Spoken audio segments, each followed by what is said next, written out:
آج یکم جنوری نئے سال کا آغاز ہو رہا ہے اور اس موقع پر میں گفتگو اپنی ماؤں، اپنی بہنوں، اپنی بیٹیوں سے کر رہا ہوں اور دیگر تمام افراد جو میری اس گفتگو کو سن رہے ہیں وہ ایک بات اچھی طرح سمجھ لیں کہ حضور اکرم صلی اللہ علیہ وسلم کے اعلان نبوت سے قبل جو سن کی ترتیب تھی اسے عیسوی سن کہتے، عیسوی۔ حضور اکرم صلی اللہ علیہ وسلم کے اعلان نبوت کے بعد جو دن اور مہینے اور سال شمار ہوتے اس ترتیب کو سن نبوی کہتے، نبوت کا پہلا سال، دوسرا سال، تیسرا سال۔ اور حضور اکرم صلی اللہ علیہ وسلم کے مدینہ منورہ تشریف لانے اور آپ کی وفات پا جانے کے بعد جو سن چلا ہے اسے سن ہجری قمری کہا جاتا ہے، اور یہ باقاعدہ حضرت عمر بن خطاب رضی اللہ تعالیٰ عنہ کے دور میں شروع ہوا ہے۔ حضرت عمر رضی اللہ تعالیٰ نے فیصلہ فرمایا، تمام صحابہ کرام نے اس کی تائید فرمائی ہے، اور گویا اس بات پر صحابہ کا اجماع ہے کہ مسلمانوں میں جو شرعی مسائل کے لیے سن چلے گا وہ سن ہجری ہوگا، ایک سن عیسوی، ایک سن نبوی اور ایک سن ہجری۔ تو یکم جنوری 2017 یہ سن عیسوی ہے۔ جو ہمارے سال چل رہے ہیں مسلمانوں کے، جن کا آغاز محرم سے ہوتا ہے، ہم اس کو بھی ذہن میں رکھیں۔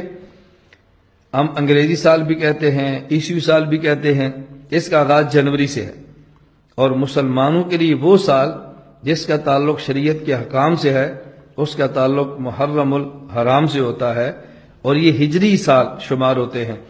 تو جس طرح آج بڑی شد و مت کے ساتھ نئے سال کا تذکرہ کیا جاتا ہے، پرانے سال کے تذکرے ہوتے ہیں، اور اللہ ہم سب کی حفاظت فرمائے، 31 دسمبر کو فحاشی اور عریانی کا سیلاب امنڈ آتا ہے، اور ہمارے وہ مسلمان بھائی جو ان خرافات میں شریک تو نہیں ہوتے لیکن نئے سال کی مبارکیں وہ بھی پیش کرتے ہیں۔ نئے سال کے نام پہ باقاعدہ مبارک دینا، اس کا ہماری شریعت میں کوئی تصور نہیں ہے، اس کا ہماری شریعت میں کوئی وجود نہیں ہے۔ سال آیا اور گزر گیا، نیا سال شروع، یہ بھی گزر جائے گا۔ اگر نئے سال پر مبارکباد دینی شریعت میں ہوتی تو ہجری سن کے آغاز پر ہوتی، اور تعجب یہ ہے کہ جس حد تک اس سن کو عام کیا جاتا ہے عیسوی کو، اس حد تک سن ہجری کو مسلمان اس کو رواج دینے کے لیے تیار نہیں ہوتے۔ اور سن ہجری کی بنیاد سیدنا فاروق اعظم رضی اللہ عنہ رکھی ہے، لہذا سن ہجری کو یاد رکھنا صحابہ کرام سے محبت کی علامت ہے رضی اللہ تعالی عنہم۔ اس لیے جہاں جنوری، فروری ان ماہ کو یاد رکھتے ہیں وہاں محرم، سفر کو بھی یاد رکھنا چاہیے۔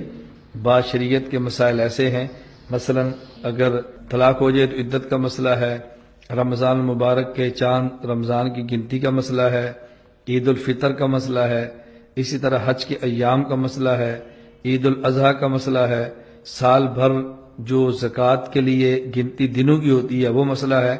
اس میں ہجری سن چلے گا، اس میں عیسوی سن نہیں چلتا۔ تو جنوری سے زیادہ بحیثیت مسلمان ہمیں محرم و سفر کو یاد رکھنا چاہیے۔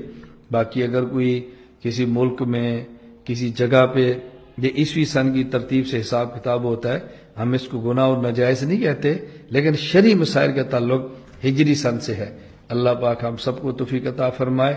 میں آپ کی خدمت میں گزارش کروں گا کہ ہم اس بات کا اہتمام کریں کہ شریعت کو مقدم رکھیں، سنت کو مقدم رکھیں، اپنی پوری زندگی دین کے مطابق گزارنے کی کوشش کریں۔ اللہ تعالی ہم سب کو شریعت پر عمل کرنے کی توفیق عطا فرمائے۔